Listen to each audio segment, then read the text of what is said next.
കർണാടകയിൽ കോൺഗ്രസ് സർക്കാരിന്റെ 5 തെരഞ്ഞെടുപ്പ് വാഗ്ദാനങ്ങളിലൊന്നായ സ്ത്രീകൾക്കുള്ള സൗജന്യ ബസ് യാത്രയ്ക്ക് ഇന്ന് തുടക്കം. വിധാൻ സൗദയിൽ രാവിലെ 11-ന് മുഖ്യമന്ത്രി സിദ്ധരാമയ്യയും ഉപമുഖ്യമന്ത്രി DK ശിവകുമാറും ഗതാഗത മന്ത്രി രാമലിംഗ റെഡ്ഡിയും ചേർന്ന് ഫ്ളാഗ് ഓഫ് ചെയ്യും. ഏറെ പ്രതീക്ഷയോടെ കർണാടകയിലെ സ്ത്രീജനങ്ങൾ കാത്തിരുന്ന കോൺഗ്രസിന്റെ തെരഞ്ഞെടുപ്പ് വാഗ്ദാനങ്ങളിലൊന്നാണ് യാഥാർത്ഥ്യമാകുന്നത്. കർണാടകയ്ക്കകത്ത് എവിടെ വേണമെങ്കിലും സ്ത്രീകൾക്ക് സൗജന്യ യാത്ര വാഗ്ദാനം ചെയ്യുന്നതാണ് പദ്ധതി. വിലക്കയറ്റം കൊണ്ട് പൊറുതിമുട്ടിയ കുടുംബങ്ങൾക്ക് ആശ്വാസം പകരാൻ വേണ്ടിയാണ് ക്ഷേമ പദ്ധതി എന്ന നിലയിൽ ഇത് നടപ്പിലാക്കുന്നത്. കർണാടകയിൽ സ്ഥിരതാമസക്കാരാണെന്ന് കാണിക്കുന്ന രേഖകൾ കൈവശമുള്ളവർക്ക് മാത്രമേ യാത്രാ ഇളവ് ലഭിക്കൂ. മന്ത്രിമാരും MLA മാരും സ്വന്തം മണ്ഡലങ്ങളിൽ പദ്ധതി ഉദ്ഘാടനം ചെയ്യും.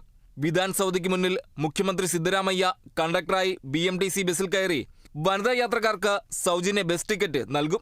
ശക്തി പദ്ധതിയുടെ ഭാഗമായുള്ള സ്മാർട്ട് കാർഡ് ലഭിക്കും വരെ ആധാർ കാർഡ് പോലുള്ള തിരിച്ചറിയൽ രേഖകൾ യാത്രക്കാർ കയ്യിൽ കരുതണമെന്നാണ് നിബന്ധന.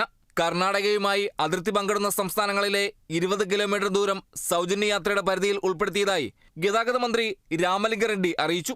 ആന്ധ്ര, കേരളം, തെലങ്കാന, തമിഴ്നാട് എന്നീ സംസ്ഥാനങ്ങളുമായി ചേർന്ന് കിടക്കുന്ന പ്രദേശത്താണ് ഈ ഇളവ് ലഭിക്കുക. Bengaluru metropolitan transport corporation KSRTC ബസ്സുകളിൽ സൗജന്യ യാത്ര ലഭിക്കും. Kerala vision news, Bengaluru.